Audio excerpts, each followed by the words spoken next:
Di rumah aja. Udah mulai libur belum kuliahnya?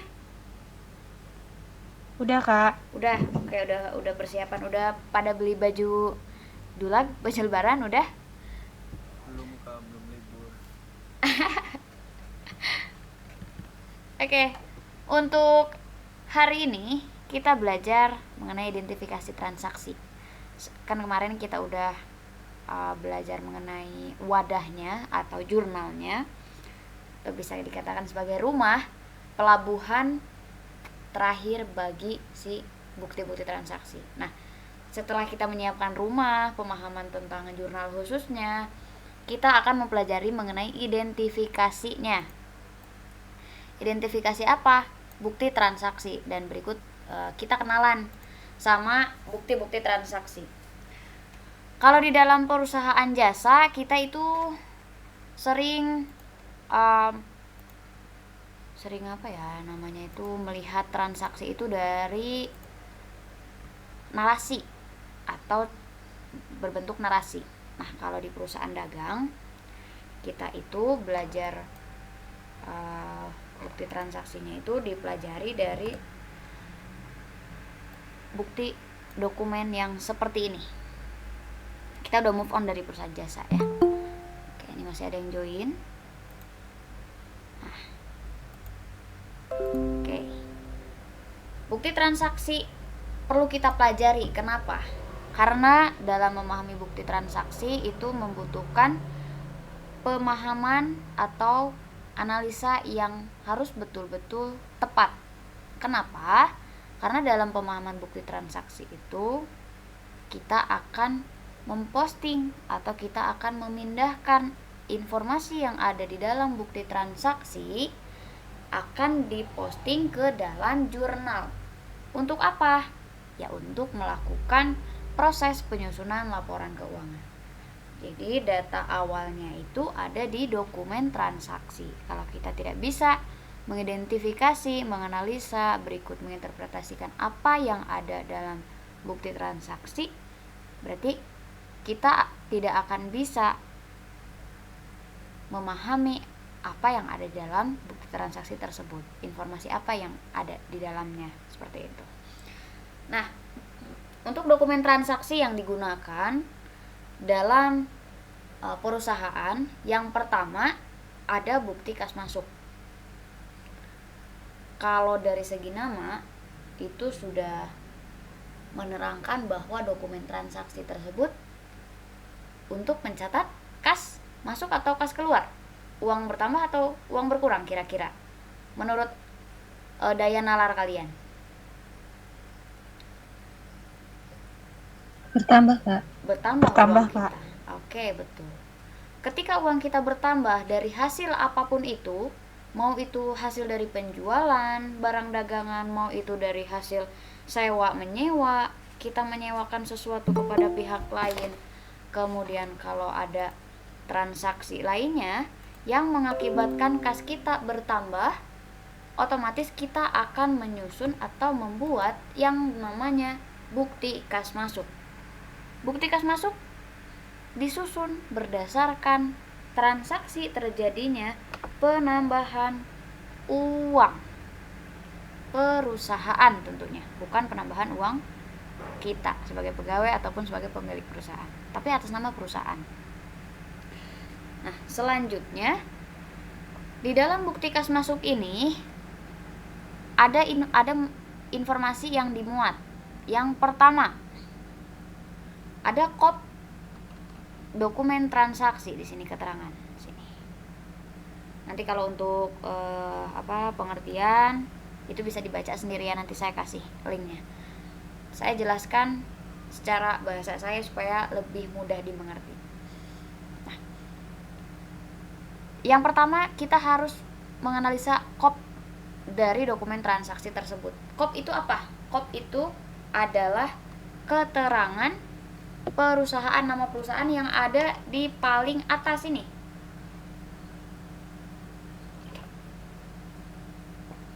Bisa kelihatan? Coba. Nura Afiani ini kebaca nggak? Kebaca, Kak. Baca ya. Nggak kekecilan ya, aman ya. Aman, Kak, aman. Oke. Sip. Jadi di sini ada keterangan perusahaan, nama perusahaan. Yang membuat bukti kas masuk siapa? Kita. Perusahaan yang menerima uang dari pihak lain. Jadi kita membuat sendiri untuk apa? Untuk diarsipkan atau untuk menjadi bukti adanya penambahan uang atau bukti terjadinya transaksi yang berkaitan dengan bukti penerimaan kas ini. Jadi perlu dibuatkan. PD Subur di sini ceritanya adalah atau asumsinya adalah perusahaan kita. Kita di sini semua 21 orang termasuk saya yang memiliki perusahaan PD Subur. Asumsinya seperti itu ya. Supaya lebih mudah. Kemudian untuk informasi yang pertama ada nomor. Nomor ini maksudnya adalah nomor bukti transaksi untuk BKM atau bukti kas masuk, bukti penerimaan kas yang kita keluarkan pada bulan apa dan nomor keberapa. Biasanya itu ada kode-kode tertentu yang menunjukkan bulan dan transaksi keberapa untuk BKM tersebut. Nah, di sini ada BKM 12-1 maksudnya bukti kas masuk yang dikeluarkan oleh perusahaan pada bulan 12 yang pertama. Strip 1 itu artinya yang pertama dikeluarkan di bulan 12. Seperti itu. Nah, nanti untuk nomor ini akan dimasukkan ke dalam jurnal khusus. Jurnal khusus bagian apa? Bagian nomor invoice.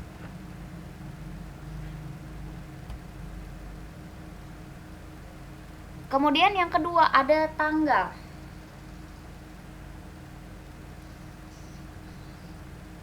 Di tanggal ini tercantum tanggal 3 Desember 2009. Otomatis ini bakal dimasukkan ke dalam kolom tanggal. Yang ketiga ada uang tunai, cek. Ada nomor cek, ada tanggal cek, dan selanjutnya ada informasi yang dimuat di sini. Pada intinya, bukti kas masuk akan dimasukkan ke dalam jurnal khusus. Nama jurnalnya adalah Jurnal Penerimaan Kas atau Jurnal Kas Masuk. Sampai situ bisa dipahami. Jadi ini mappingnya, bukti kas masuk dimasukkan ke dalam jurnal kas masuk. Apabila kalian menemukan dokumen transaksi seperti ini, udah gak akan salah lagi arah, gak akan salah rumah. Saya mau pulang ke rumah saya, tapi karena saya gak tahu alamatnya, jadi saya pulang ke rumah Nur Afiani, kan gak nyambung jadinya. Kayak gitu. Nah, kalau kita udah tahu jalan untuk bukti kas masuk ini bahwa harus dimasukkan ke dalam jurnal penerimaan kas, maka itu kita nggak akan salah-salah lagi dalam memasukkan transaksinya.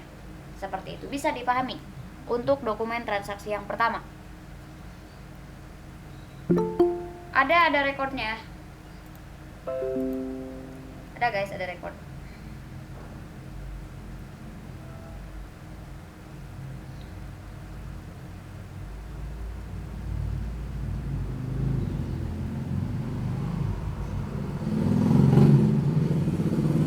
Kasih siap. Dapat dipahami untuk dokumen transaksi yang pertama?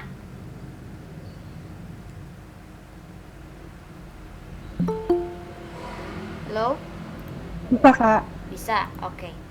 Kalau saya tanya, jawab. Kalau saya nggak nanya, nggak usah. Gitu ya. Biar interaksinya dua arah kita. Biar saya tahu kalian paham atau enggak dengan apa yang saya jelaskan. Gitu. Nanti kalau misalkan ada pertanyaan seperti biasa di pertemuan-pertemuan sebelumnya, kita langsung tanya jawab aja, nggak perlu nunggu sesi tanya jawab. Oke. Yang kedua, bukti transaksi yang kedua mengenai bukti kas keluar. Bukti kas keluar adalah bukti bahwa perusahaan telah mengeluarkan uang tunai, baik itu secara kas, secara fisik uangnya, atau memakai cek atau transfer. Pada intinya, uang dari perusahaan dikeluarkan untuk berbagai kepentingan yang berkaitan dengan transaksi tersebut. Nah, kemudian untuk bukti kas keluar, rumahnya adalah jurnal khusus yang namanya jurnal pengeluaran kas. Untuk jurnal pengeluaran kas berarti otomatis hanya menerima bukti pengeluaran kas saja. Tidak ada bukti selain bukti pengeluaran kas yang dimasukkan ke dalam jurnal pengeluaran kas. Jadi satu orang satu rumah. Tapi ada nanti yang barengan. Nanti kita lihat ya, dokumen transaksi apa. Itu untuk bukti pengeluaran kas. Dicatat ya, baru 2. 1 bukti kas masuk, 2 bukti kas keluar. Dan diingat-ingat, jangan sampai lupa dan jangan sampai ketuker rumahnya nanti. Yang ketiga, ada bukti memorial. Yang paling jarang didengar yaitu bukti memorial. Kenapa? Karena bukti memorial itu digunakan untuk pencatatan internal antar manajer atau antar bagian yang memang berkaitan gitu. Contoh di sini ada memo untuk penyesuaian akhir pada setiap akhir periode akuntansi. Biasanya kalau di soal perusahaan jasa kan bentuknya narasi ya, AJP itu semua, baik itu jurnal umum ataupun jurnal penyesuaian, biasanya pakai narasi atau pakai deskripsi soalnya itu. Dibeli, persediaan, senilai bla bla bla. Nah, kalau di sini di perusahaan dagang, kita dokumen transaksinya itu menggunakan selembar seperti ini. Yang mana di dalam lembar ini pun menunjukkan arahnya harus kemana, jurnalnya apa, kemudian nanti hasilnya seperti apa. Seperti itu.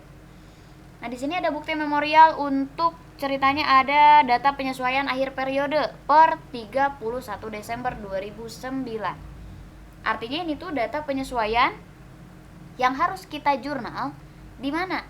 Di jurnal penyesuaian. Kalau di perusahaan jasa AJP, di perusahaan dagang pun sama AJP, jurnal penyesuaian. Cuman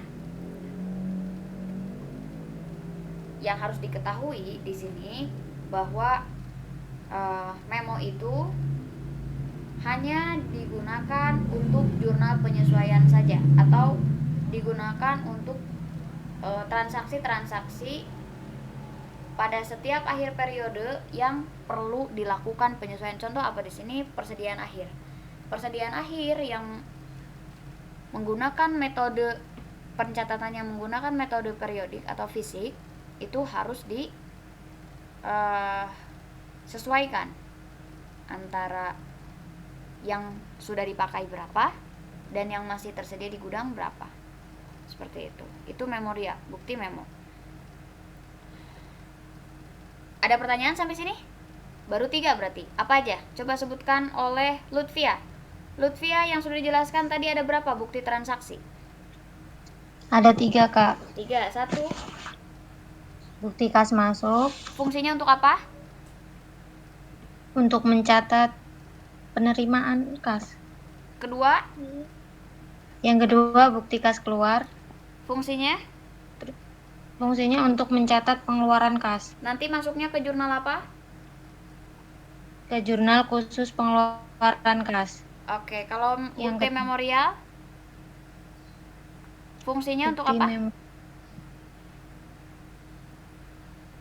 Nah, ini Kak aku belum terlalu paham. Nah, bukti memorial itu fungsinya untuk mencatat penyesuaian pada akhir periode. Kemudian nanti masuknya ke jurnal penyesuaian. Oke, terima kasih Lutfia. Jadi barusan ada 3, jurnal penerimaan kas, jurnal pengeluaran kas, sama bukti memorial. Bukti penerimaan kas, bukti pengeluaran kas, sama bukti memorial. Masing-masing punya rumahnya sendiri. Nah, ini yang agak perlu diperhatikan karena faktur itu ada 2 asumsinya. Asumsinya saja. Tapi sebetulnya faktur itu bentuknya cuma 1. Yang berbeda adalah ketika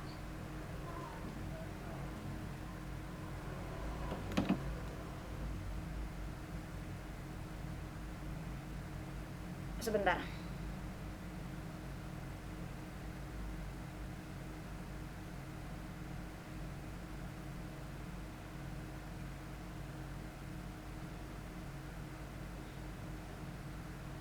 Oke. Untuk faktur sebetulnya hanya ada 1. Dibuat oleh penjual saja. Namanya apa? Namanya faktur penjualan. Tapi memang ada asumsi atau ada anggapan bahwa faktur itu ada faktur pembelian dan faktur penjualan. Keduanya tergantung siapa yang memiliki faktur tersebut atau siapa yang memegang faktur tersebut. Contoh di sini ada PT Sumber Makmur. Dan di sini ada PD Subur. Ini keduanya bisa dikatakan faktur pembelian dan faktur penjualan. Nah, kemudian di antara kedua ini bisa dikatakan faktur pembelian dan faktur penjualan tergantung siapa yang membuat.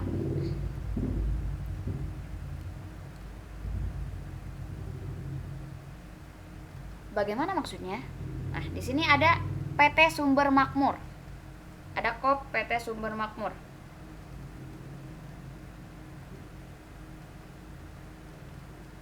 Sebentar ya, saya ada telepon dulu sebentar.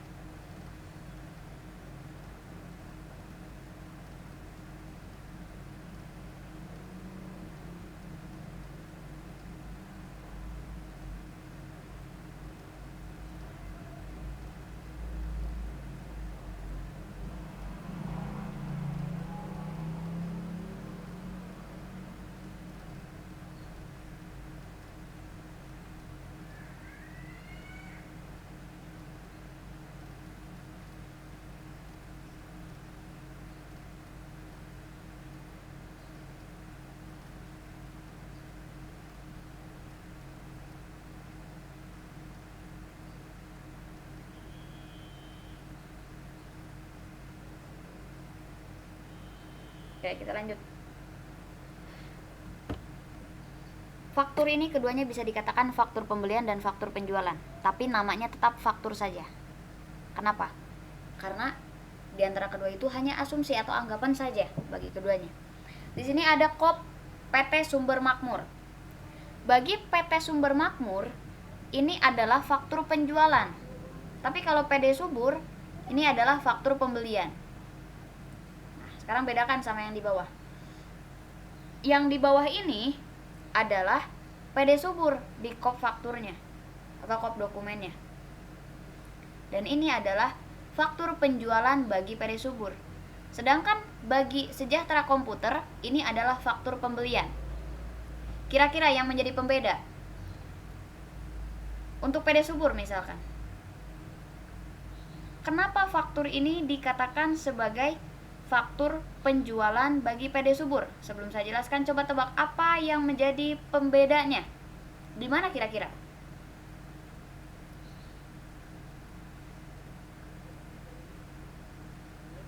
Nur Afiani, bisa mengidentifikasi perbedaannya?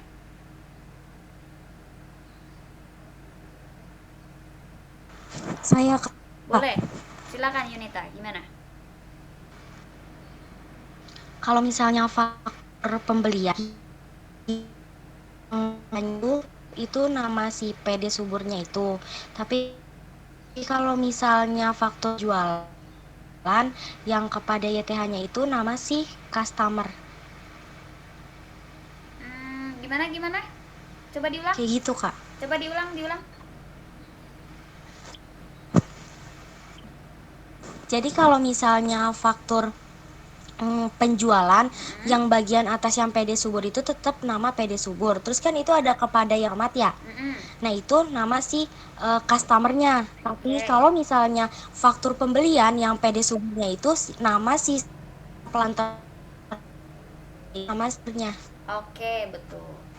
Jadi sekali lagi, dari penjelasan yang sudah dipaparkan oleh Yunita, kita dapat mengambil kesimpulan bahwa nah, faktur pembelian dan faktur penjualan bisa kita anggap sebagai keduanya apabila ciri-cirinya, kalau faktur penjualan bagi kita, maka nama perusahaan kita akan tercantum di atas kop sini.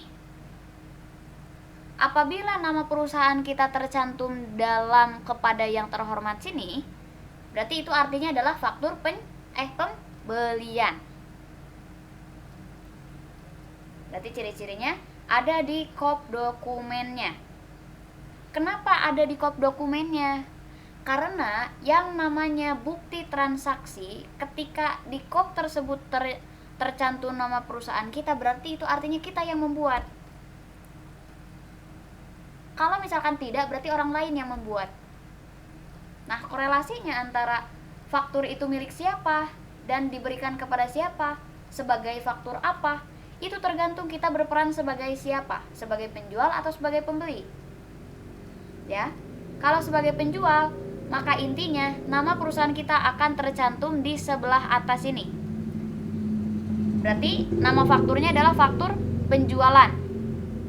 Apabila nama perusahaan kita tercantum di dalam kepada yang terhormat, itu artinya orang lain yang membuatkan untuk kita dan kita berperan sebagai pembeli. Maka faktur tersebut kita asumsikan sebagai faktur pembelian. Bisa dipahami perbedaan dari faktur pembelian dan faktur penjualan, walaupun namanya sama, faktur aja, dan yang menjadi pembedanya adalah nama perusahaan yang ada di atas sini. Nah, bisa dipahami oleh semuanya? Bisa, Kak. Bisa. Bisa, Oke. Kak. Bisa, Kak. Sip. Berarti sudah 4, bukti penerimaan kas, bukti pengeluaran kas, faktur, dan memorial.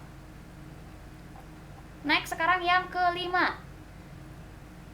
Lupa. Ini maksud rumahnya ya, rumahnya belum saya jelasin. Kalau faktur pembelian masuknya ke dalam jurnal pembelian.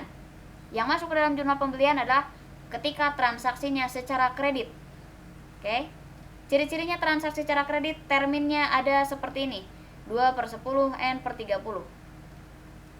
Untuk faktur pembelian berarti yang ini. Kalau untuk faktur penjualan, bagi perusahaan kita, ketika kita melakukan transaksi secara kredit, itu masuknya ke dalam jurnal penjualan. Ciri-cirinya ada apa? Ada termin. Pokoknya ketika namanya faktur, itu pasti transaksinya kredit. Karena faktur itu digunakan untuk transaksi jual beli secara kredit. Kalau misalkan transaksi jual beli tunai gimana, Kak? Ada nanti namanya di bukti transaksi berikutnya. Oke, ditunggu. Sekarang kita ke kwitansi dulu. Kwitansi, kalau kwitansi kita sering lihat ya, kita transaksi pas sekolah lah. Pas sekolah kita bayar SPP pasti dikasih kwitansi. Kalau yang pakai kwitansi, kita bayar ke apa sih namanya tuh? Tata usaha ya biasanya tuh. Ke TU, kita datang, terus kita bayar, kita kasih uangnya. Kemudian setelah kita ngasih uang, kita suka dikasih bukti pembayaran berupa apa? Berupa kwitansi pembayaran. Siapa yang membuat kwitansi? Yaitu orang yang menerima uang. Kalau kita yang memberikan uang, kita hanya memegang kwitansi tersebut yang sudah dibuatkan oleh si penerima uang tersebut. Jadi kalau kita sebagai pemberi uang, maka kita yang menerima. Kalau kita yang menerima uang, berarti kita yang membuatkan kwitansinya. Berarti kalau bagi si penerima kwitansi, artinya kita mengeluarkan uang. Kalau kita mengeluarkan uang, kwitansi ini akan dimasukkan ke dalam jurnal kas keluar. Apabila kita sebagai pemberi kwitansi, otomatis kita yang menerima uang. Kalau kita menerima uang, berarti artinya kita akan membuat atau kwitansi ini akan dimasukkan ke dalam jurnal kas masuk. Jadi kwitansi itu fleksibel, bisa sebagai penerima atau yang mengeluarkan uang. Nanti masuknya kemana tergantung kita perannya sebagai siapa gitu. Bisa ya dibedakan ya. Hampir sama dengan bukti pengeluaran kas dan bukti penerimaan kas, hanya beda saja di nama. Kalau fungsinya tetap sama, untuk mencatat penerimaan dan pengeluaran uang. Oke? Oke guys. Oke, Kak. Sip. Lanjut sekarang. Lumayan ada berapa ya? Nah, yang keenam ada nota kontan. Tadi masih ingat bahwa faktur itu untuk transaksi penjualan dan pembelian kredit. Kalau nota kontan itu untuk transaksi penjualan atau pembelian kredit. Siapa yang membuat nota kontan? Pihak penjual, bukan pihak pembeli. Kalau pihak pembeli hanya menerima nota kontan saja. Jadi ketika nama perusahaan kita tercantum di dalam nota kontan dan namanya di atas di sini, itu artinya perusahaan kita melakukan transaksi penjualan tunai. Penjualan apa? Barang dagang, bukan penjualan ginjal. Oke? Kemudian di dalam nota kontan ini tidak ada termin atau terminnya itu kosong. Berarti ini bisa dimasukkan ke dalam ciri-ciri apabila terjadi transaksi penjualan atau pembelian tunai. Ciri-cirinya tidak ada termin atau tidak ada batas waktu pembayaran. Kenapa tidak ada batas waktu pembayaran ya? Mau ada batas waktu apa? Karena kan transaksinya pun tunai. Berarti ketika kita menerima barang atau membeli barang, berarti di situ terjadi pertukaran atau antara uang dengan barang, antara pihak pembeli dengan pihak penjualnya. Itu ciri-ciri dari nota kontan. Siapa yang membuat? Pihak penjual. Ciri-cirinya apa? Ciri-cirinya ada nama perusahaan kita. Kalau di kepada berarti ini nota kontan pembelian tunai. Kalau ada di sini berarti itu nota kontan untuk penjualan tunai. Masuknya kemana? Kalau nota kontan untuk penjualan tunai itu masuknya ke jurnal penerimaan kas, karena kita melakukan jual barang, kita terima uang. Kalau nota kontannya cirinya nama perusahaan kita ada di sini di kepada, berarti ini nota kontan untuk pembelian tunai. Dan ketika kita melakukan pembelian secara tunai, apapun itu, kita ngeluarin uang dan masuk ke dalam jurnal pengeluaran kas. Ya. Jadi itu perbedaannya. Selanjutnya, kalau belum ada yang ditanyakan, kita masuk ke nota kredit. Hati-hati. Nota kontan, nota kredit. Nota kredit, nota debit. Nah, nota kredit itu fungsinya untuk mencatat retur pembelian atau retur penjualan saja. Ciri-cirinya, nota kredit itu dibuat oleh pihak penjual, bukan pihak pembeli lagi, sama seperti halnya nota kontan dan faktur. Nota kredit bagi pihak penjual adalah untuk mencatat transaksi retur penjualan atau pengembalian barang pada saat kita melakukan penjualan. Contoh, saya sebagai penjual, saya menjual 10 handphone kepada Nur Afiani misalkan, tapi ada 2 yang cacat. Nah, berarti 2 yang cacat itu ketika dikembalikan kepada saya, maka saya akan membuat nota kredit. Dan ketika Nur Afiani sudah mengembalikan barangnya dan saya sudah menyusun nota kredit, dokumen transaksi ini, maka nota kredit ini akan dikasihkan kepada Nur Afiani. Jadi bagi saya nota kredit itu retur penjualan. Kalau bagi Nur Afiani, karena menerima nota kredit dari saya, itu transaksi retur pembelian. Itu ya. Sudut pandangnya dibedakan ketika kita berperan sebagai siapa? Pembeli atau penjual, pembeli atau penjual. sudut pandang kita bermain di sini. Oke? Bisa dipahami untuk perbedaannya.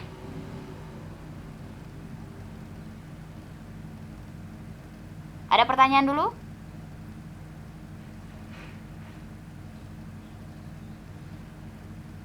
Nggak ada? Ada atau tidak? Belum, Kak. Belum. Oke. Kalau belum, lanjut lagi. Ada cek di sini. Kalau cek otomatis sama seperti halnya kwitansi. Ketika kita menerima cek berarti kita menerima uang masuk ke jurnal penerimaan kas. Kalau kita mengeluarkan cek, kita mengeluarkan uang dan masuk ke jurnal pengeluaran kas. Kalau cek gampang sama seperti halnya bukti kas masuk dan bukti pengeluaran kas atau dengan kwitansi. Ini cek sifatnya. Yang terakhir ada voucher kas kecil. Voucher kas kecil ini masuk ke dalam jurnal kas kecil. Jadi ada jurnalnya tersendiri. Nggak masuk ke jurnal umum, tidak. Tidak masuk ke jurnal penerimaan kas atau pengeluaran kas, tidak.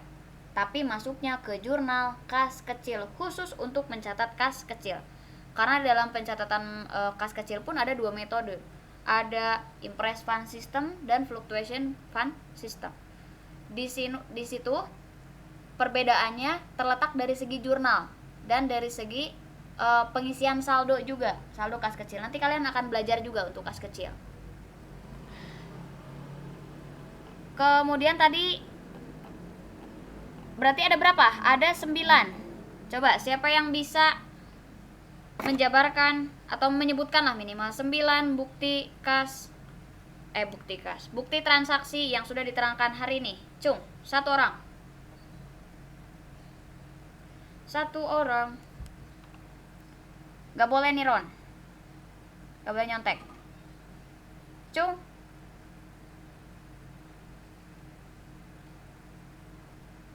gak ada yang bisa.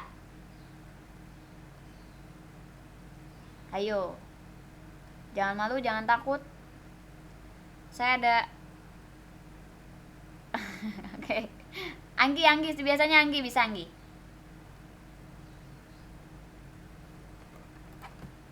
Anggi. Jangan Kak, belum nyatet semua. Belum nyatet, nggak apa-apa. Yang hafal aja dulu, yang hafal berapa?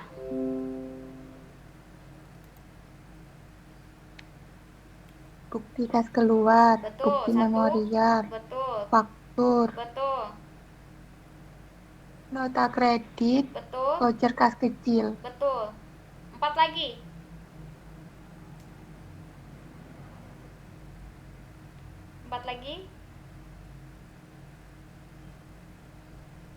Ada yang bisa melengkapi? 4 lagi? Kak mau coba. Boleh. Jadi yang aku tahu itu tadi ada bukti penerimaan kas, bukti pengeluaran kas, Iya. bukti memorial, Iya. faktur, Betul. terus nota kontan, Betul. kwitansi, Betul. cek, Betul. nota kredit, Betul. terus apa lagi satu lagi ya? Oh, voucher kas kecil. Oke, mantap. Ravena sama Anggi dapat THR dari saya buat jajan tajil 50.000 masing-masing. Oke? Nanti silakan konfirmasi ke saya. Itu untuk materi hari ini. Ada yang ditanyakan?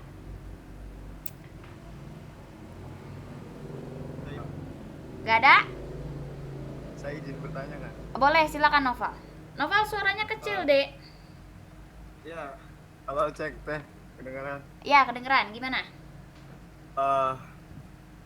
Ini sih Kak izin bertanya. Sebelumnya perkenalkan nama saya Noval. Tanya tentang kesempatan kali ini. Putus-putus. Nah, perihal Putus-putus, yang Dek. tadi jelaskan.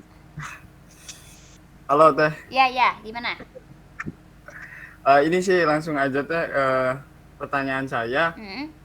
Kalau semisalkan dari format nota ataupun tadi yang sudah dipaparkan itu berbeda dengan format setiap perusahaan, itu bagaimana? Ataukah setiap perusahaan itu mempunyai kebijakan masing-masing, ataukah semua perusahaan mempunyai kebijakan yang sama dalam health atau Oke. dalam forum.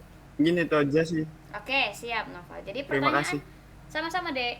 Pertanyaan dari Noval adalah apakah setiap bukti transaksi itu sama jenis bukan sama jenis, sama formatnya dan sama bentuknya? Jawabannya adalah tidak. Untuk bentuk itu tidak. Bentuk bisa bervariasi, yang wajib sama yaitu informasi yang dimuat. Ada ciri-ciri tertentu, misalkan bukti penerimaan kas itu khusus kas masuk, berarti di situ ada ciri-ciri yang sangat signifikan. Apa? Ketika ada keterangan diterima dari. Kalau mengeluarkan kas berarti kas dikeluarkan untuk pembayaran bla bla bla. Nah, itu ciri-cirinya. Kalau misalkan ada nota, nota pun untuk bentuk tidak sama, tapi bentuk itu disesuaikan dengan kebijakan perusahaannya masing-masing. Karena kalau bentuk kan itu hak semua perusahaan, mau desainnya seperti apa, di dalamnya ada keterangan apa saja, itu hak semua perusahaan. Yang wajib serupa adalah informasi yang dimuatnya. Kenapa informasi yang menyambungkan? Nah, kenapa informasi yang dimuat harus sama? Karena kan itu ada sesuatu yang harus diidentifikasi oleh kita. Apa yang harus diidentifikasi? Ciri-cirinya. Apakah itu termasuk ke jurnal A atau harus dimasukkan ke jurnal B, C, D, dan sampai Z, gitu kan? Jadi seperti itu. Kalau untuk desain boleh berbeda, apapun, mau pakai desain kartun, mau pakai desain kekinian, itu boleh-boleh aja. Yang terpenting informasi yang dimuatnya itu pasti sudah sama dan pasti harus bisa dimengerti oleh semua pengguna. Seperti itu untuk semuanya bisa dimengerti. Siap teh, bisa. Terima kasih banyak. Oke, siap, sama-sama. Ada lagi yang ingin ditanyakan?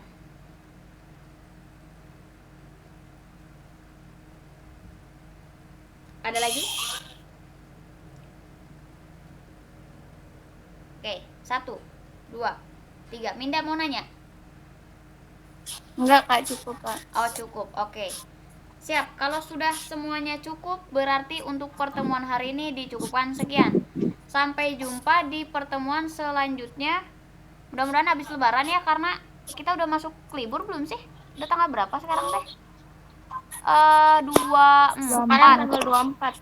Berarti kemungkinan minggu depan kita udah masuk sesi persiapan lebaran ya. Kayaknya untuk minggu ini. Ya, minggu depan Sabtu Minggu itu kita bakalan libur terlebih dahulu. Setelah lebaran kita akan masuk lagi sekitar di tanggal 7, berarti hari Minggu aja ya. Itu aja paling untuk hari ini. Terima kasih atas semangatnya. Oh iya, satu lagi tadi, Ravena sama siapa tadi ya? Sama Anggi ya? Iya, Kak. Oke, Ravena sama Anggi konfirmasi di grup nama sama mau diisi kemana THR-nya. 50.000 buat tajil kalian. Oke? Apresiasi atas keberanian menjawabnya. Oke? Siap, kalau kayak gitu saya pamit undur diri. Terima kasih, sampai jumpa di pertemuan selanjutnya. Mohon maaf lahir batin ya. Wassalamualaikum warahmatullahi wabarakatuh. Terima kasih, Kak. Sama-sama. Terima kasih, Kak. Siap, sama-sama.